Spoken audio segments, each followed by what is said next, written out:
Computer centre help desk में आपका एक बार फिर से स्वागत है। ये MS वर्ड 2016 का 21st वीडियो ट्यूटोरियल है। आज इस वीडियो के अंदर हम हाइपरलिंक के बचे हुए ऑप्शन को कवर करने वाले हैं। तो लास्ट वीडियो में हमने देखा था कि हाइपरलिंक का यूज़ किया जाता है किसी भी फाइल के साथ लिंक क्रिएट करने के लिए। अगर आपको लिंक क्रिएट करना है अपने फोल्डर, फाइल, ऑडियो या फिर वीडियो के साथ, या फिर इंटरनेट पे रखे हुए किसी भी रिसोर्स के साथ, तो हम उसके लिए हाइपरलिंक के ऑप्शन को यूज़ कर रहे थे। कौन से ऑप्शन को यूज़ कर रहे थे? यहाँ पे ऑप्शन दिया था एग्जिस्टिंग फाइल और वेब पेजेस को, है ना। तो यहाँ पे जो हम बात कर रहे थे, यहाँ पे बात हो रही थी कि कैसे हम लिंक क्रिएट कर सकते हैं एक्सटर्नल फाइलों के साथ जो कहीं बाहर रखी हुई है आपके कंप्यूटर में या इंटरनेट के ऊपर। ठीक है, आज जो हम यूज़ करने वाले हैं, आज जो ऑप्शन हम यूज़ करने वाले हैं उसका नाम है प्लेस इन दिस डॉक्यूमेंट। तो इस ऑप्शन का यूज़ किया जाता है जब हमें अपने ही पेज के अंदर, या फिर मैं बोल सकता हूँ अपने ही डॉक्यूमेंट के अंदर, किसी स्पेसिफिक जगह के साथ अगर आपको लिंक क्रिएट करना है। मतलब हम अपने ही डॉक्यूमेंट के अंदर किसी पर्टिकुलर एरिया के साथ लिंक क्रिएट करने की बात यहाँ पे आज करने वाला है। तो चलिए शुरू करते हैं, किस तरह से करना है, क्या करना है। तो मैंने यहाँ पे कुछ डमी टैग्स ले लिए हैं उसको यूज़ करने के लिए, परफॉर्म करने के लिए। ठीक है, तो हमने यहाँ पे टॉपिक उठाया है कंप्यूटर मेमोरी को लेके। तो अभी हम क्या करने वाले हैं कि जो मेरे पास ये मैंने पैराग्राफ या जो टॉपिक उठाए हैं, इसमें हम क्या करने वाले हैं, कुछ हेडिंग्स क्रिएट करने वाले हैं। तो हेडिंग कैसे क्रिएट करोगे? तो यहाँ पे देख सकते हैं, यहाँ लिखा है हमने कंप्यूटर मेमोरी। अब हम क्या करते हैं, इसको कर लेते हैं सिलेक्ट, और सिलेक्ट करने के बाद चले जाते हैं होम टैब पे और क्लिक करते हैं हेडिंग 1 पे। ठीक है, तो मैं मल्टीपल जगह पे इस हेडिंग 1 को यूज़ करने वाला हूँ। तो बार बार मैं यहाँ पे नहीं आऊँगा। तो मैं फॉर्मेट पेंटर जो आपको लास्ट यूज़ करना बताया होगा इसी वीडियो ट्यूटोरियल सीरीज़ के अंदर, तो उसको हम यूज़ करने वाले हैं। तो Ctrl+Shift+C से मैंने इसकी फॉर्मेटिंग कॉपी कर ली, एंड जहाँ जहाँ भी हमें फॉर्मेटिंग अप्लाई करनी होगी वहाँ पे हम सेलेक्ट करेंगे, Ctrl+Shift+V करेंगे ताकि वही फॉर्मेटिंग उस पर अप्लाई होती रहे। तो मैं वन बाय वन जिसको भी हेडिंग में कन्वर्ट करना है उसको मैं सेलेक्ट कर रहा हूँ, और सेलेक्ट करने के बाद Ctrl+Shift+V जो है फॉर्मेट पेंटर की जो शॉर्टकट आती है उसको मैं परफॉर्म कर रहा हूँ। हमें पता है Ctrl+Shift+C से फॉर्मेटिंग कॉपी होती है और Ctrl+Shift+V से अप्लाई होती है। तो जहाँ पे भी हमें चाहिए वहाँ जाके मैं इनको क्या कर रहा हूँ, अप्लाई कर रहा हूँ। तो मैंने कुछ एक जो इसमें हेडिंग्स है वो बना दी है, एंड मे बी इनफ होगी इस एग्ज़ाम्पल को समझने के लिए, इस ऑप्शन को समझने के लिए। तो चलो, तो मैंने कंप्लीट कर दी हेडिंग्स। अब हम क्या करते हैं, हम जाते हैं टॉप पे। अब सपोज करो कि अगर आप इस टॉपिक के बारे में पढ़ रहे हैं, मान लो हम कंप्यूटर मेमोरी के बारे में पढ़ रहे हैं और हमें किसी पर्टिकुलर टॉपिक के बारे में पढ़ना है, तो आपको स्क्रॉलिंग करनी पड़ेगी, देखना पड़ेगा कौन सा टॉपिक कहाँ पे शुरू हुआ है, फिर वहाँ जाके आप पढ़ोगे। पर मैं क्या चाह रहा हूँ कि मेरे को जिस भी टॉपिक के बारे में पढ़ना हो तो उसके बारे में मेरे को सारी इन्फॉर्मेशन यहीं पर पता लग जाए टॉप पे ऊपर। ठीक है, तो क्या करेंगे हम उसके लिए हम यहाँ पे लिंक क्रिएट करेंगे।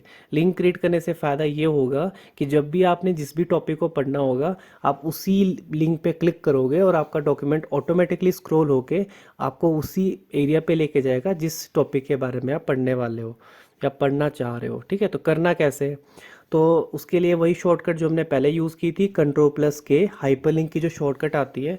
अब आप चेक करना यहाँ पे प्लेस इन दिस डॉक्यूमेंट में कुछ ऑप्शंस आ चुके हैं। मतलब यहाँ पे देखो हेडिंग्स दिख रही होगी आपको।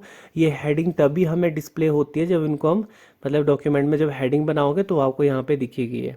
तो आपने क्या करना है, अपना जो कर्सर है वो वहाँ रख लेना है जहाँ पे भी आपको हेडिंग चाहिए। लाइक हमें टॉप में चाहिए तो हम यहाँ पे करेंगे हेडिंग, मतलब मेरे को यहाँ पे लिंक क्रिएट करने हैं अपने हेडिंग के साथ। तो इसीलिए हमने अपने कर्सर को टॉप पे रख दिया, Ctrl+K किया, और Ctrl+K करने के बाद जिस भी टॉपिक के साथ आपको लिंक क्रिएट करना है उस पर क्लिक कर लो। लाइक हमने करना है कंप्यूटर मेमोरी पे, तो मैंने क्लिक किया और यहाँ पे कर दिया ओके।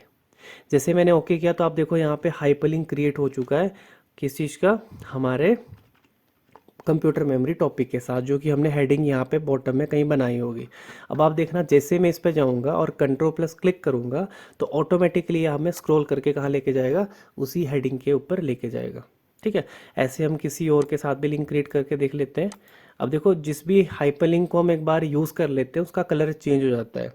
ये ऐसा इसलिए होता है ताकि हमें पता लग सके कि हमने किस पे क्लिक कर लिया है, किस पे अभी नहीं किया है ना। तो ये विजिटेड लिंक में कन्वर्ट हो जाता है, कलर चेंज हो जाता है इसका। तो वापस करते हैं कंट्रोल प्लस के, किसी और के साथ लिंक क्रिएट करके देखते हैं, जैसे कि मैंने करना है प्राइमरी मेमोरी के साथ। हमने इस पर क्लिक किया और कर दिया ओके। ओके करने के बाद देखो यहाँ पे आ गई हमारी हेडिंग, एंड हम करते हैं फिर से वही control plus click, and scroll होके डॉक्यूमेंट आपका वहीं पहुँच गया जहाँ पे वो टॉपिक लिखा हुआ है। तो मे भी आपको पता लग चुका होगा इस चीज़ का। अगर अपने डॉक्यूमेंट में कहीं पे भी नेविगेट करना है, इजीली मूव करना है, तो उसके लिए इस ऑप्शन को हम यूज़ कर सकते हैं। तो अब इसके बाद जो नेक्स्ट ऑप्शन यहाँ पे आपको देखने को मिलता है वो है हमारा create new document. Create new document का यूज़ हम तब करते हैं जब आपको रियल टाइम में, देखो जैसे existing file and web page का यूज़ हम करते थे किसी एग्जिस्टिंग फाइल, मतलब जो फाइल या फोल्डर या इंटरनेट पे रखी हुई फाइल के साथ अगर आपको लिंक क्रिएट करना है उसके लिए। पर यहाँ पे जो ऑप्शन दिया गया है क्रिएट न्यू डॉक्यूमेंट, इससे हम रियल टाइम में अभी कोई फाइल बना के उसके साथ लिंक क्रिएट कर सकते हैं। तो किस तरह से करना है चलो देखते हैं यूज़ करके। सबसे पहले टेक्स्ट टू डिस्प्ले आपको टॉप पे डिस्प्ले हो रहा है, ये काफ़ी पहले से हम लोग देख रहे हैं, हमें पता है यहाँ पे जो टेक्स्ट लिखा जाएगा वही टेक्स्ट आपका हाइपरलिंक के लिए यूज़ भी किया जाएगा। ठीक है, तो सबसे पहले तो ये देख लो कि आपको जो भी लिंक आप क्रिएट करने वाले हैं वो आपको कहाँ चाहिए। तो चले जाओ वहाँ पे, जैसे कि मेरे को यहाँ पे चाहिए जहाँ मेरा कर्सर ब्लिंक कर रहा है। अब आप कंट्रोल प्लस के कर लो एंड देन क्लिक करो यहाँ पे क्रिएट न्यू डॉक्यूमेंट पे। जैसे आप यहाँ पे क्लिक करोगे फिर आपको यहाँ पे लिखना है टेक्स्ट टू डिस्प्ले। तो आपने किस तरह की फ़ाइल बनानी है यहाँ पे आप वो फाइल बना लो। जैसे कि लाइक मैं बोलता हूँ कि मेरे को यहाँ पे एक डेमो फाइल बनानी है, तो मैंने लिख दिया डेमो। तो डेमो फाइल में यहाँ पे लिख लेता हूँ, एंड देन यहाँ पे है नेम ऑफ न्यू डॉक्यूमेंट। आपको न्यू डॉक्यूमेंट का नेम क्या सेट करना है वो आपको यहाँ पे लिखना है। तो मैं नाम दे रहा हूँ इसका भी डेमो फाइल। डेमो फाइल लिखने के बाद यहाँ पे देखो फुल पाथ दिया है कि ये फाइल आपकी अभी कहाँ सेव होगी। अगर आपको उसको अपने फोल्डर में सेव करना है ताकि कल को मिल ढूंढने में भी आसानी रहे, तो आप यहाँ पे क्लिक कर सकते हो चेंज पे, और अपने फोल्डर की जो लोकेशन है जहाँ पे भी आपने इसको रखना है आप रख सकते हो अपने हिसाब से। फिलहाल मैं डिफ़ॉल्ट लोकेशन पे रखता हूँ, बाकी आप इसको चेंज कर सकते हो। देन यहाँ पे एक ऑप्शन दिया हुआ व्हेन टू एडिट, आपको एडिट कब करना है इस फाइल को। इसको आपको एडिट करना है अभी या फिर बाद में। अगर आपको करना है कि अभी मेरे को इसको एडिट करना है तो एडिट न्यू फाइल नाउ पे क्लिक करके ओके कर लो। तो एकदम से एक वर्ड की फाइल ओपन होगी, ब्लैंक फाइल, उसमें आप जो भी चाहो वो टाइप कर लो एंड देन उसको क्लोज कर लो। तो ऑटोमेटिकली वो लिंक हो जाएगी, सेव तो हो ही रही है वो, साथ में लिंक भी हो जाएगी इस फाइल के साथ या इस डॉक्यूमेंट के साथ। तो मैं इस पर क्लिक करता हूँ और ओके करता हूँ। देखो मैं जैसे ही ओके करूँगा, पहले मैं इसको जूम आउट कर लेता हूँ। जैसे ही मैं ओके करूँगा तो एक ब्लैंक फाइल ओपन होगी, एंड यहाँ पे आप जो भी टेक्स्ट लिखना चाहो लिखो एंड देन इसको सेव कर लो, कंट्रोल एस कर लो एंड देन यहाँ से क्लोज बटन पे क्लिक कर लो। जैसे ही क्लोज करोगे देखो यहाँ पे आ चुका है हाइपरलिंक। अब जैसे ही कंट्रोल प्लस क्लिक करोगे तो जो फाइल हमने अभी बनाई थी वो फिर से ओपन हो जाएगी यहीं पे। तो देखो ओपन होगी हमारी फाइल। क्लोज करनी है तो यहाँ से आप कर दो वापस क्लोज। तो ये हुआ अगला ऑप्शन का यूज़, जिसका नाम है create new document. And last option जिसमें बचता है वो है आपके पास ईमेल एड्रेस। अगर आप चाहते हो कि कहीं पे मैं क्लिक करूं और किसी को मेल चली जाए, ईमेल करना है आपको, कोई डॉक्यूमेंट मेल करना है किसी को, तो आप यहाँ पे लिंक क्रिएट कर सकते हो इस ऑप्शन की मदद से। किस तरह से कर सकते हो, तो सबसे पहले वही करना है कंट्रोल प्लस के एंड देन यहाँ पे आपको ऑप्शन दिया है ईमेल एड्रेस, क्लिक करना है आपको यहाँ पे, और यहाँ पे लिखा है टेक्स्ट टू डिस्प्ले, लाइक मैंने यहाँ पे कर दिया ईमेल डॉक्यूमेंट एंड देन यहाँ पे लिखा है ईमेल एड्रेस। तो आपको किस ईमेल एड्रेस पे इसको भेजना है, तो आप यहाँ पे ईमेल आईडी लिख सकते हो। लाइक हमने यहाँ पे लिख दिया like computer centre help desk @gmail.com and then यहाँ पे आप सब्जेक्ट लिख लो क्या है, लाइक हमने लिख दिया यहाँ पे टुडे फाइल या today's work. Okay and then okay. Okay करने के बाद यहाँ पे लिंक क्रिएट हो चुका है। जैसे आप कंट्रोल प्लस क्लिक करोगे तो अब क्योंकि हमारे पास यहाँ पे मैंने इसमें ईमेल सेट नहीं किया है, तो आपसे पूछेगा कि आपने किस में इसको ओपन करना है। जिसमें भी ओपन करना होगा आप क्लिक कर लो, तो डायरेक्टली आप डॉक्यूमेंट को मेल कर पाओगे किसी को भी यहाँ से। तो उसके लिए आपको सेटअप करना पड़ेगा। अभी ये सेटअप नहीं है, तो इस करके ये ऑप्शन मैं यूज़ नहीं कर पाऊँगा।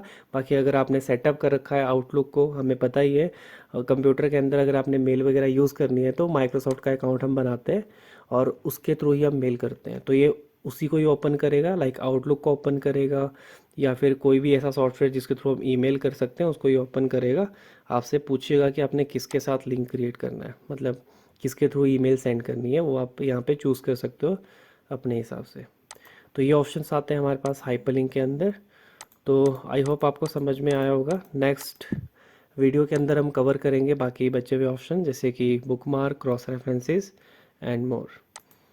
तो इस वीडियो के अंदर इतना ही। Thank you.